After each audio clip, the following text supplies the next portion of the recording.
Thank you, Juan. The title of my sermon today is, How Do You Find Relief? Of all the times that one has a right to feel smug and self-righteous, it's sitting in church on New Year's morning. Can I have an amen? Yeah. Especially given that our church is only a 10-minute walk to Times Square, where the ball dropped last night, or so I heard. And so I would like to ask for a moment of silence to start this morning for all those poor sinners out there nursing their headaches, trying to remember what they did and why.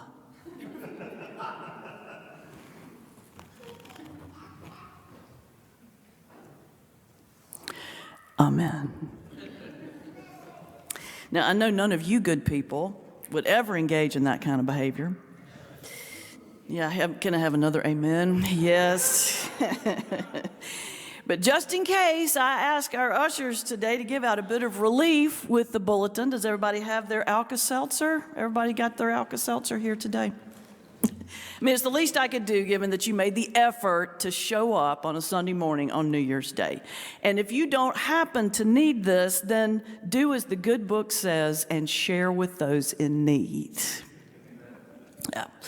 So actually, I handed these Alka-seltzers out, all right, not only because it was kind of fun, people walking up down the street, it's New Year's Day, okay, maybe you have a little festive feeling from last night, but I also handed these out as a tangible reminder for the message that I want to offer you today, and that is, how do you find relief?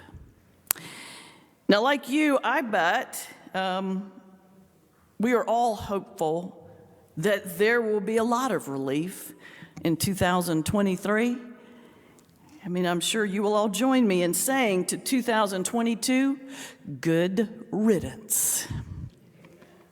In fact, Toby was reading in the paper this morning that apparently due to some audio problem, that Don Lemon, who was broadcasting on CNN last night, completely missed the midnight countdown. And 2022 without a mention. How appropriate. 2022 is gone, whether we noticed it or not. And it left a massive hangover in its wake. For some, it was literal. And for some, for those folks, we have these like handy little Alka-seltzers, but sometimes life doesn't hand us pain that is so easily relieved. There are also pains of the spirit and the soul that go deeper. My friend and theologian Terry Hershey calls it soul sickness. Soul sickness. 2022 was a year that caused a lot of soul sickness. It's a sickness where we just kind of feel lost, unmoored, like our light had gone out, like where we don't even recognize ourselves. I mean, I think y'all know what I'm talking about. You can see it in how people acted out last year. I mean, how all of us, probably in our own ways, acted out last year. I mean, acted out, lashed out, knocked out, bailed out, checked out, copped out, dropped out, you name it. We did it. Now, I don't know if you follow this, but I do. I get so excited every year because the Oxford University Press names a word of the year. Does anybody follow that? Okay, well, next year, for those of you who don't, keep an eye out. Every year, the Oxford University Press names a word that they believe reflects the ethos, the mood of that particular year. Do you know what it was for 2022? Some of you do. Goblin mode. Oh yes, Goblin, goblin mode. Metaverse came in second, and hashtag I stand with came third. Goblin mode.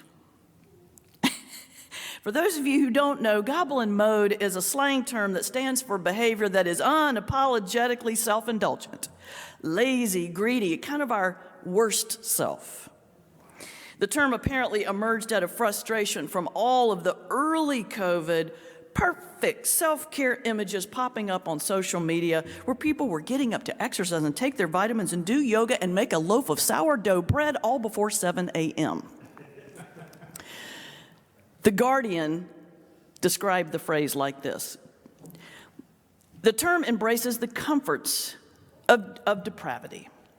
Spending the day in bed watching 90 Day Fiancé on mute while scrolling endlessly through social media, pouring the end of a bag of chips in your mouth, downing Eggo toaster oven waffles with hot sauce over the sink because you can't be bothered to put them on a plate, and then leaving the house in your pajamas and socks to get a single Diet Coke from the bodega.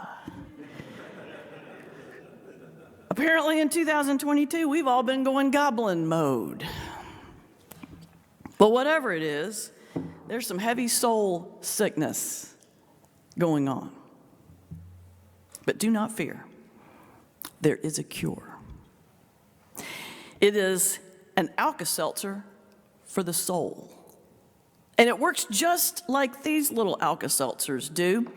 Now, as you know or have probably read, a little literal Alka-seltzer, you just drop these 2 little tablets in a big glass of water and drink, and voila, you have relief.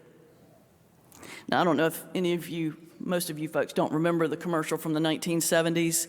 Plop, plop, fizz, fizz, oh, what a relief it is. Oh, I see heads nodding. Okay, I'm not the only one.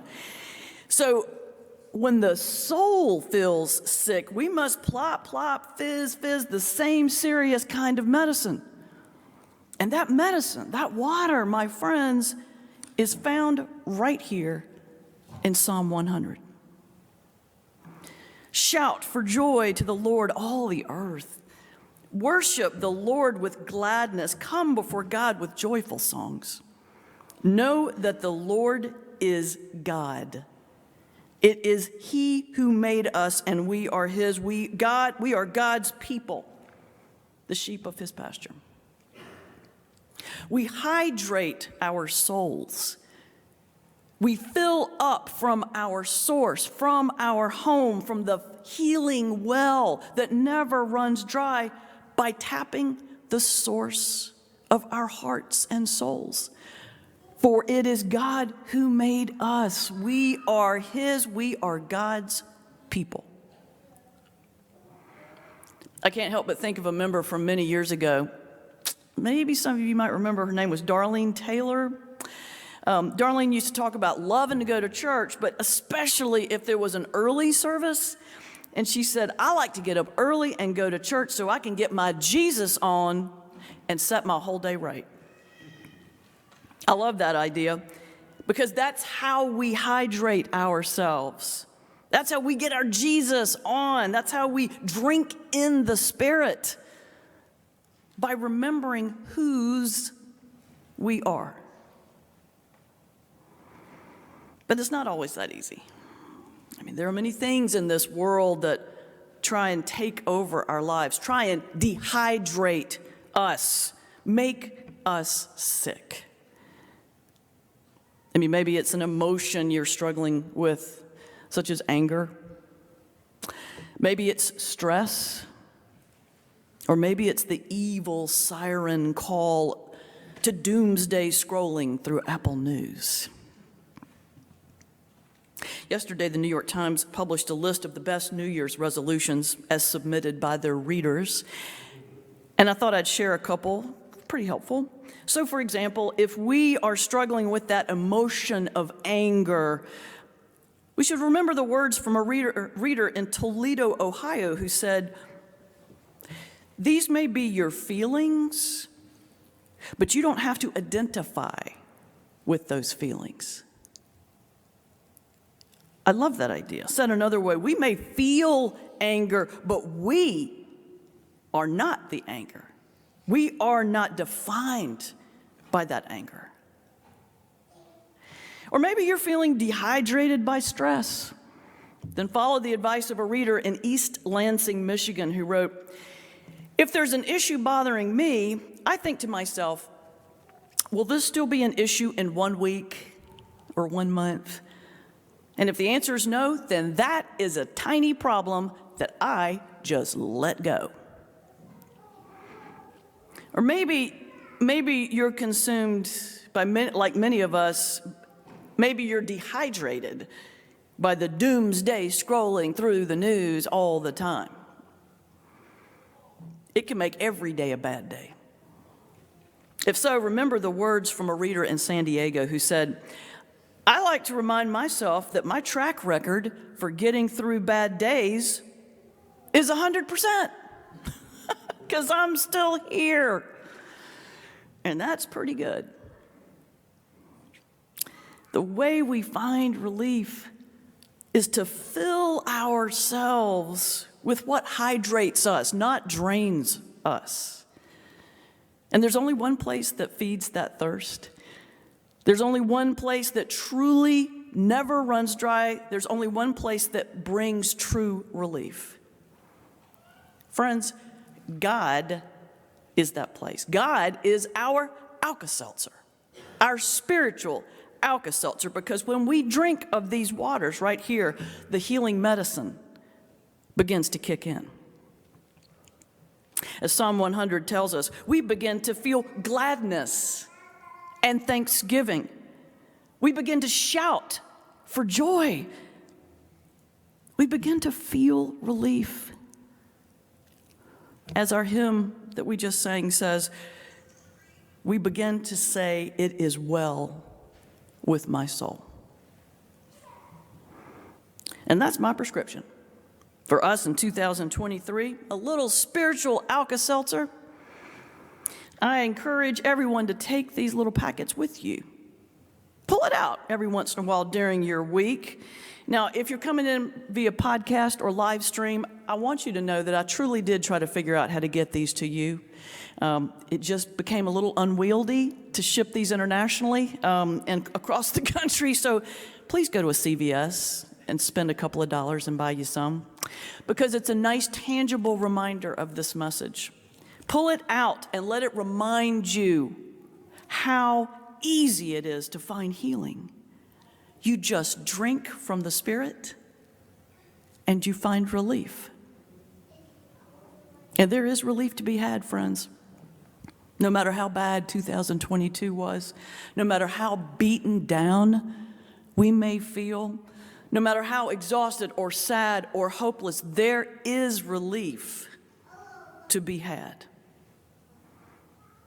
As the inaugural poet Amanda Gorman wrote, "If nothing else, this must be known. Even as we've grieved, we've grown. We are battered but bolder, worn but wiser. If anything, the very fact that we're weary means we are by definition changed. We are brave enough to listen to and learn from our fear. This time will be different, because this time we'll be different. Indeed, we already are." A very, very happy New Year to all of you. Amen.